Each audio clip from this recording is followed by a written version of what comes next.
4월 11일 주일 예배 설교입니다. 오늘은 마태복음 18장에서 20장을 다룹니다.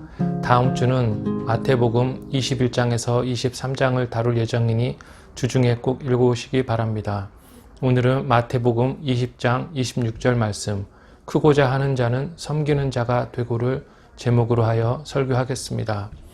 우리는 계속 공간복음을 통해 예수님의 생애를 살펴보고 있습니다. 예수님은 이제 죽기 위해 예루살렘에 가시는데 이를 이해하지 못하는 제자들은 누가 큰지 언쟁을 하고 있습니다. 이것이 오늘의 설교 주제입니다. 누가 큰 자일까 하는 것입니다.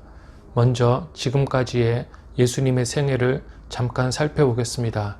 예수님은 베들레헴에서 나셨고 나사렛에서 자라신 후에 세례 요한에게 세례를 받으셨습니다. 세례 요한이 갇힌 직후에 공생애를 시작하셨는데 그때 예수님의 나이는 30이었습니다. 갈릴리 북쪽 해변 동네 가버나움을 근거지로 하여 갈릴리 해변 동네를 걸어서나 또는 배로 왕래하시면서 사역하셨습니다. 예수님의 사역은 가르치고 병자를 고치고 기적을 행하는 것이었습니다. 마지막에는 갈릴리 지역 밖에 나가 사역하기도 하셨습니다. 예수님은 자신을 헤롯이 죽이려 한다는 말을 들은 후부터 죽음과 부활을 예고하기 시작하셨으며 19장에 따르면 죽기 위해 예루살렘을 향해 떠나셨습니다. 예루살렘으로 올라가기 전부터 제자들은 서로 다투고 있었습니다. 그들은 예수님의 죽으심을 심각하게 받아들이지 못하고 이제 예루살렘에 가면 예수님이 왕이 되시고 그러면 자기들이 권력을 얻으리라고 생각했으며 그래서 예수님이 왕이 되실 때 누가 가장 높은 자리에 앉을지 다투었던 것입니다. 18장에서 20장은 전부 이와 관련된 내용입니다. 먼저 각 장의 문단을 요약한 후에 전체적으로 정리하겠습니다. 18장에서 제자들은 예수님의 죽음 예고에도 불구하고 누가 큰지 다투고 있습니다. 그들을 향해 예수님은 어린아이처럼 자신을 낮추라고 하십니다.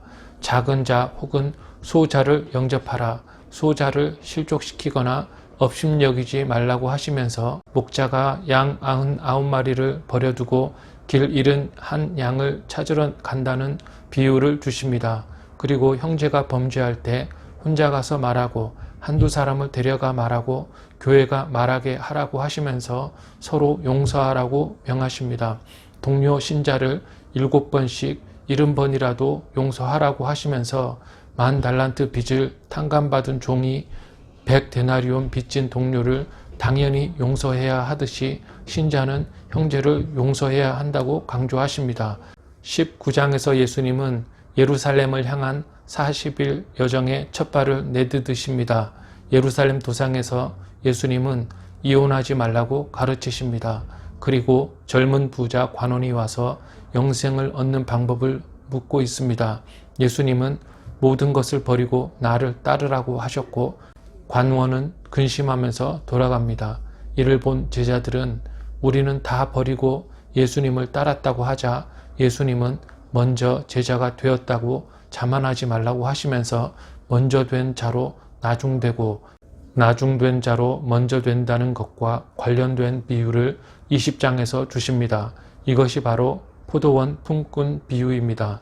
한 포도원 주인이 아침부터 해지기 전까지 장터에 나가 계속 일꾼을 데려와 포도원에서 일을 시킵니다. 저녁에 주인은 나중 온 자부터 시작해서 먼저 온 자까지 한 데나리온씩 삭슬 줍니다. 이 비유를 통해 예수님은 나중된 자가 먼저 된다고 말씀하십니다. 두 제자의 어머니가 자기 아들들에게 높은 자리를 달라고 부탁합니다. 예수님은 누구든지 으뜸이 되고자 하면 종이 되어야 한다고 가르치십니다. 그리고 소경을 보게 하는 기적을 행하시고 보게 된 소경은 예수님을 따르기 시작합니다. 그리고 바로 다음 장에서 예수님은 예루살렘 성으로 입성하십니다. 그러면 다시 본문을 자세히 살펴보겠습니다. 마가복음에 따르면 제자들은 누가 큰가 말다툼을 하다가 천국에서 누가 큰지 예수님께 물으려고 옵니다. 그때 예수님은 어린아이를 한 가운데 서게 하시고 18장 3절에 따르면 진실로 너희에게 이르노니 너희가 돌이켜 어린 아이들과 같이 되지 아니하면 결단코 천국에 들어가지 못하리라고 말씀하십니다. 진실로 너희에게 이르노니는 강조를 뜻합니다. 예수님이 중요한 말씀을 하시니 잘 듣고 마음판에 새기라는 것입니다. 그리고 너희가 돌이켜라고 말씀하십니다. 바뀌라는 것입니다. 세상 논리에 찌들어 있는 너희 생각과 태도가 180도 완전히 돌아서야 한다는 것입니다. 무엇을 바꾸어야 합니까? 높아지려는 마음을 버리고 겸손하라는 것입니다. 그리고 예수님은 몇 가지를 말씀하십니다. 첫째는 어린 아이처럼 되라는 것입니다. 사람들은 이에 대한 해석을 여러 가지 내놓는데 해석할 필요가 없습니다. 왜냐하면 어린아이처럼 된다는 것의 정의를 예수님이 내려주시기 때문입니다. 예수님은 18장 4장에서 그러므로 누구든지 이 아이들과 같이 자기를 낮추는 사람이 천국에서 큰 자라고 하십니다. 즉 어린아이처럼 된다는 것은 자기를 낮춘다는 것입니다. 자기를 낮추지 않으면 결단코 천국에 들어가지 못합니다. 낮추는 자가 높은 자입니다. 그리고 예수님은 두 번째로 소자를 영접하라고 하십니다. 18장 5절에 보면 누구든지 내 이름으로 이런 어린 아이 하나를 영접하면 곧 나를 영접함이니라고 말씀하십니다. 인간 세상에서는 잘나고 많이 가져야 대접받습니다. 그러나 예수님에 의하면 천국인은 소자를 영접합니다. 그리고 소자를 영접하면 예수님을 영접하는 것과 같은 것입니다. 예수님을 거절하는 오류를 범하지 않으려면 소자를 영접해야 합니다. 놀라운 말씀입니다. 그리고 예수님은 셋째로 소자를 실족시키지 말라고 하십니다. 예수님은 18장 6절에서 누구든지 나를 믿는 이 작은 자 중 하나를 실족하게 하면 차라리 연자 맷돌이 그 목에 달려서 깊은 바다에 빠뜨려지는 것이 낫다고 말씀하십니다.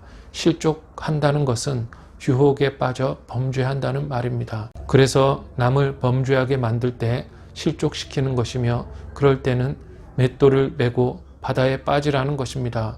소자라도 최선을 다해 귀하게 대해야 합니다. 작은 자를 함부로 대하는 것은 세상에서 너무 흔합니다. 그래서 예수님은 실족하게 하는 것이 없을 수 없으나 라고 하셨던 것입니다. 그러나 천국인은 그러면 안 됩니다. 모든 인간은 천에도 귀하기 때문이며 하나님이 그를 사랑하시기 때문입니다. 그리고 예수님은 넷째로 소자를 업신여기지 말라고 하시면서 설명하십니다. 18장 11절에서 14절을 보면 만일 어떤 사람이 양 100마리가 있는데 그 중에 하나가 길을 잃었으면 그 99마리를 산에 두고 길 잃은 양을 찾지 않겠느냐. 진실로 너희에게 이르노니 만일 찾으면 길을 잃지 아니한 99마리보다 이것을 더 기뻐하리라. 이와 같이 이 작은 자 중에 하나라도 잃는 것은 하늘에 계신 너희 아버지의 뜻이 아니니라고 말씀하십니다.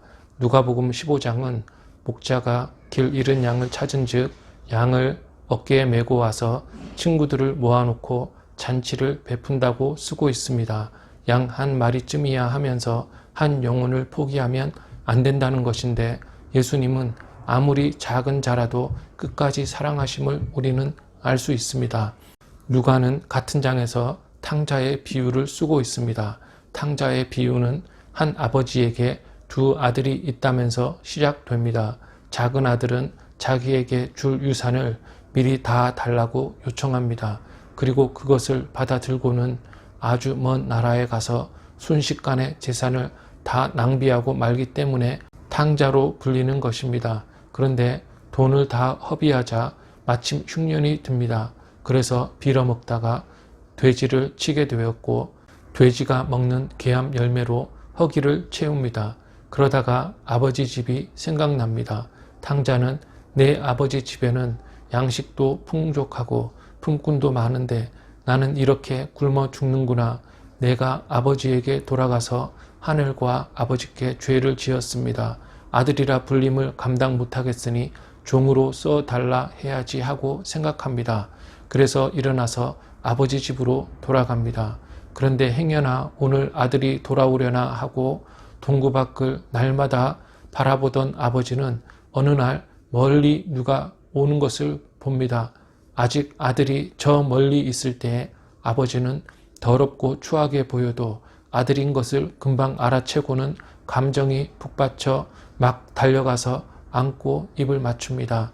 아들은 하늘과 아버지께 범죄했으니 아들이라고 부르지 말라고 합니다. 그러나 아버지는 가장 좋은 옷과 신발을 입히고 살찐 소를 잡고 잔치를 베풉니다. 그런데 밭에서 일하다가 돌아온 맏아들은 잔치를 보고 집에 들어오기를 거부하면서 아버지께 불평합니다. 아버지는 내 동생이 죽었다가 살아났으며 잃었다가 얻었기로 즐거워하는 것이 마땅하다고 말합니다. 탕자 같은 아들을 받아들이는 여느 아버지처럼 하늘에 계신 하나님도 그에게 돌아오는 자를 언제나 기쁘게 받아주신다는 말씀인 것입니다. 즉 하나님에게는 모든 자녀가 귀하며 그에게 오는 자를 거절하지 않으실 뿐 아니라 크게 기뻐하셔서 하늘 잔치를 베푸시는 것입니다. 천국에는 누구는 크고 누구는 작고 그런 것이 아니라는 것입니다. 그리고 예수님은 형제가 잘못할 때 어떻게 해야 하는지 가르쳐 주십니다. 누가 큰 자인지에 대한 강론의 연속입니다. 18장 15절의 죄는 하나님에 대한 죄가 아니라 누가 내게 잘못했을 때라는 말입니다. 누가 나에게 잘못한 것이 있거든 그에게 혼자 조용히 가서 말하라는 것입니다. 관계를 끊거나 싸우거나 하지 말고 조용히 변론하면 어떤 오해라도 풀릴 것이고 몰라서 잘못한 것이 있으면 사과하고 서로 용서하면 될 것입니다. 그래도 안 되면 친구나 구역장을 데리고 가서 말해 봅니다. 그럴 때 오해가 있었다면 오해가 풀리고 그래도 안 되면 교회가 말하게 하라는 것입니다.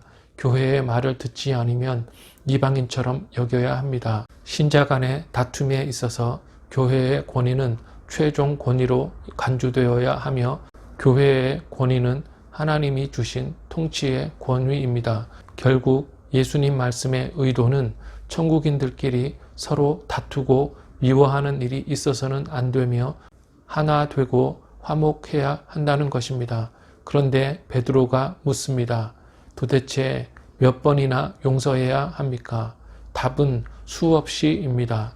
7번씩 70번이라는 말은 490번이 아니라 무한대를 뜻합니다. 즉 무한대로 끊임없이 용서하라는 것입니다. 예수님은 한 비유를 주십니다. 어느 왕이 있었습니다. 그는 한 종이 빚진 10,000달란트를 탕감하여 줍니다. 빚이 너무 커서 도저히 갚을 수가 없었기 때문입니다. 큰 빚을 탕감받은 종은 기뻐하면서 가다가 100데나리온 빚진 동료 종을 만납니다. 종은 친구의 멱살을 잡고 달라 해도 내놓지 않자 감옥에 쳐넣습니다. 이것을 지켜본 왕의 신하가 가서 본 것을 일러 바칩니다. 왕은 분노하면서 빚을 탕감해준 종을 오게 합니다. 그리고 종에게 내가 내 빚을 전부 탕감하여 주었거늘 내가 너를 불쌍히 여김과 같이 너도 내 동료를 불쌍히 여김이 마땅하지 아니하냐 하고 그 빚을 다 갚도록 그를 옥졸들에게 넘겼다는 것입니다. 그래서 예수님은 너희가 각각 마음으로부터 형제를 용서하지 아니하면 나의 하늘 아버지께서도 너희에게 이와 같이 하시리라고 말씀하십니다. 우리는 천국인의 하나됨을 위해 동료 신자를 용서해야 하며 그럴 때 교회는 하나됨과 순결함을 유지하는 것입니다. 그리고 19장으로 넘어갑니다. 예수님은 이혼에 대해 가르치십니다. 하나님이 짝 쥐어 주신 것을 인간이 나눌 수 없으며 음행의 사유가 아니면 이혼하지 말아야 합니다. 음행이란 타인을 더 사랑하는 것을 말합니다. 그 다음 사람들이 어린아이를 예수님께 데려와서 그들에게 안수해 달라고 요청하자 제자들이 그들을 꾸짖습니다. 예수님이 방금 어린아이를 영접하고 실족시키지 말라고 그리고 업신여기지 말라고 하셨는데 제자들은 예수님의 가르침을 금방 잊어버렸습니다.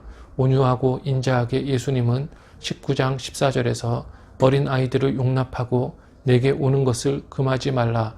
천국이 이런 사람의 것이니라고 다시 가르쳐 주신 후에 어린 아이들에게 안수해 주십니다.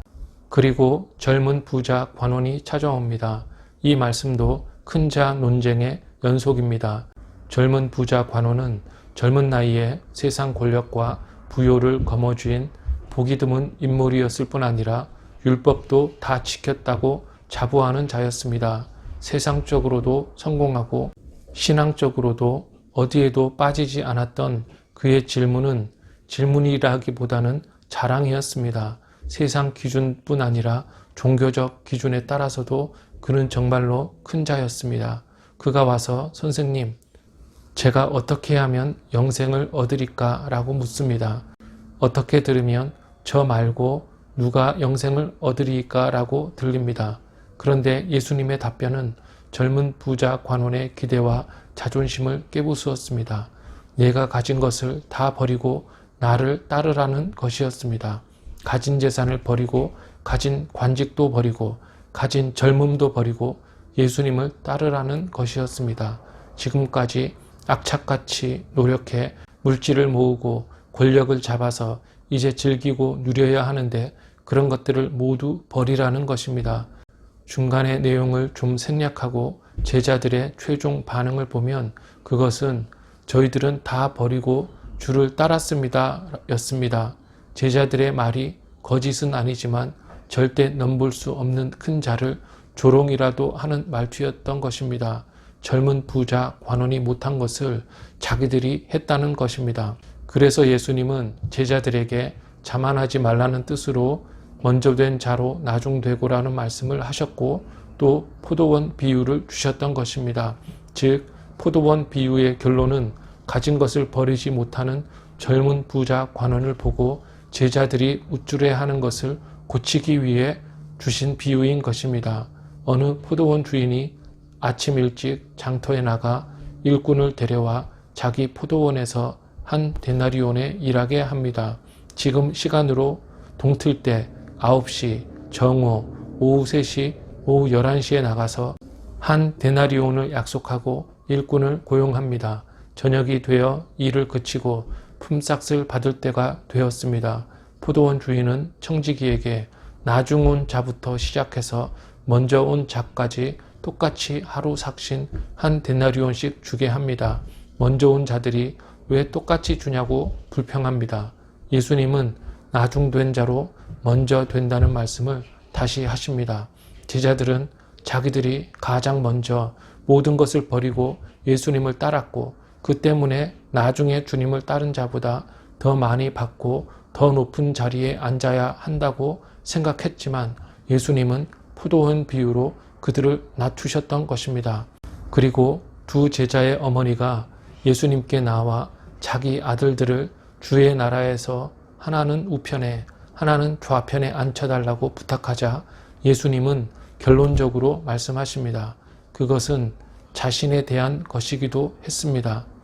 첫째로는 너희도 쓴 잔을 마시라는 것입니다. 쓴 잔은 고난을 말합니다. 하늘나라에는 높은 자리도 없고 낮은 자리도 없지만 너희는 쓴 잔을 마시고 자리가 어떻든지 걱정 말라는 것입니다. 신자는 세상에서 핍박과 박해를 받고 배척을 받게 되어 있으며 자기를 부인하고 자기 십자가를 지고 예수님을 따라가는 것이 먼저입니다. 그리고 예수님은 세상의 법칙에 대해 말씀하십니다. 세상의 법칙은 천국의 법칙과 다릅니다. 예수님은 20장 25절에서 이방인의 집권자들이 그들을 임의로 주관하고 그 고관들이 그들에게 권세를 베푸는 줄을 너희가 알거니와 라고 말씀하십니다. 지금까지 예수님이 말씀하신 천국의 원리는 세상의 원리와 다르다는 것을 제자들도 알고 있다는 것입니다. 즉 높은 자는 낮은 자 위에 주관하며 즉 하나님처럼 행세하며 고관들은 그들에게 권세를 행하기 때문에 모두가 높이 되고자 한다는 것이 세상의 원리라는 것입니다. 모든 사람이 낮은 자를 주관하고 싶어서 높아지려고 하나 천국인은 그렇지 않다는 것입니다. 20장 26절 27절에서 예수님은 너희 중에는 그렇지 않아야 하리니 너희 중에 누구든지 크고자 하는 자는 너희를 섬기는 자가 되고 너희 중에 누구든지 으뜸이 되고자 하는 자는 너희의 종이 되어야 하리라고 말씀합니다. 여기서 예수님은 큰 자 논쟁에 매듭을 지으십니다. 곧 크고자 하는 자는 종처럼 섬기라는 것입니다. 섬기다라는 단어는 종이 상전에게 하는 행위입니다. 종처럼 형제를 상전으로 섬기라는 것입니다. 그리고 으뜸이 즉 최고가 되고자 하는 자는 종이 되어야 합니다. 즉 남을 섬기고 종처럼 되도록까지 가장 낮아져야 한다는 것입니다. 이것이 바로 예수님이 큰 자 논쟁의 결론으로 주시는 말씀이었습니다. 세상적으로 큰 자가 되려 하기보다는 겸손히 종처럼 남을 섬기라는 것입니다. 그런 자가 바로 천국인입니다. 그리고 거기서 끝나지 않으시고 예수님은 친히 본을 보여주십니다. 먼저 예수님은 누가에 따르면 제자들을 친구라고 부르십니다. 높으신 하나님이 낮아지셔서 벌레 같은 인간을 친구라고 높여주시며 동등하다고 말씀하시는 것입니다. 예수님은 죄인과 세리의 친구라고 불리셨고 나사로를 친구라고 부르셨으며 요한복음에 따르면 계명을 지키는 자는 내 친구라고 하셨습니다.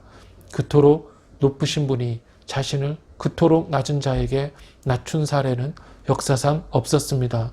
그리고 예수님은 20장 28절에서 인자가 온 것은 섬김을 받으려 함이 아니라 도리어 섬기려 하고 자기 목숨을 많은 사람의 대속물로 주려 함이니라고 말씀하십니다. 곧 예수님은 종으로 섬기려 오셨다는 것인데 이것은 이사야 선지자가 예언한 바입니다. 구약이 예언한 오실 메시아를 이사야서는 여호와의 종으로 불렀습니다. 예수님은 다른 것을 보지 말고 나를 배우라고 말씀하시면서 종으로 섬기려고 이 땅에 자신이 내려오셨고 많은 사람을 위해 죽으실 것을 보라는 것입니다. 그래서 예수님은 십자가에 높이 들리셔야 했던 것입니다. 십자가는 가장 높은 곳이자 가장 낮은 곳입니다. 가장 공의로운 심판의 장소인 동시에 무한한 사랑의 장소인 것입니다. 예수님이 대속물로 죽으신다는 것은 대신 죽어 죄를 사하신다는 것입니다. 구약에서 제사 지낼 때 드리던 소나 양이나 비둘기는 대속물이었습니다. 인간은 죄를 지을 때마다 제물을 죽여 일시적 죄사함을 누렸지만 이제는 완전한 하나님이시자 완전한 인간이신 예수님이 모든 인류를 위해 한 번 죽으심으로 더 이상 인류는 매번 제사를 드리지 않아도 죄사함 받을 수 있는 복을 누리게 되었고 하나님과 화목을 이루었던 것입니다. 즉 예수님은 큰 자 논쟁을 끝내시면서 크고자 하는 자는 섬기는 자가 되어야 한다고 하신 후에 종으로 섬기러 와서 고난의 삶을 살고 인류를 위한 대속물로 죽을 자신을 보라고 말씀하심으로써 자신이 세상에 오신 목적을 알려주셨던 것입니다. 그러므로 예수님이 하시려는 말씀은 바로 이것입니다. 세상의 원리에 따르면 집권자들은 백성을 주관하려 하고 많이 가진 자는 없는 자들에게 권세를 부리지만 천국의 원리는 다르기 때문에 너희는 그렇지 않아야 한다. 크고자 하는 자는 섬기고 으뜸이 되고자 하는 자는 종이 되라는 것입니다. 먼저 믿고 섬기게 된 것 때문에 자만하지 말고 끝까지 겸손하게 섬기되 하늘에서 이 땅에 내려오신 예수님, 많은 사람의 대속물로 생명을 내놓으심으로써 그들에게 생명을 주시려고 오신 예수님을 보고 너희도 그렇게 하라고 말씀하시는 것입니다. 천국인은 천국의 일원이며 신자는 영적인 교회의 일원이기 때문에 교회의 하나됨과 순결함은 유지되어야 합니다. 그러기 위해서는 아이처럼 겸손하고 소자를 영접하고 소자를 실족시키거나 업신여기지 않아야 할 뿐 아니라 항상 서로 용서하고 서로의 발을 씻고 서로를 섬겨야 하는 것입니다. 나중된 자로 먼저 된 예가 마지막으로 나옵니다. 지금 예루살렘 도상에서 예수님이 눈을 뜨게 하신 소경 바디메오가 보게 되자 모든 것을 버리고 예수님을 따랐던 것입니다. 그리고 곧 예수님은 예루살렘에 입성하십니다. 성도 여러분, 예수님이 가르치신 대로 항상 낮추고 소자를 영접하고 사랑하며 서로 용서하고 서로의 발을 씻고 섬겨 천국에서 큰 자가 되기를 주님의 이름으로 축원합니다.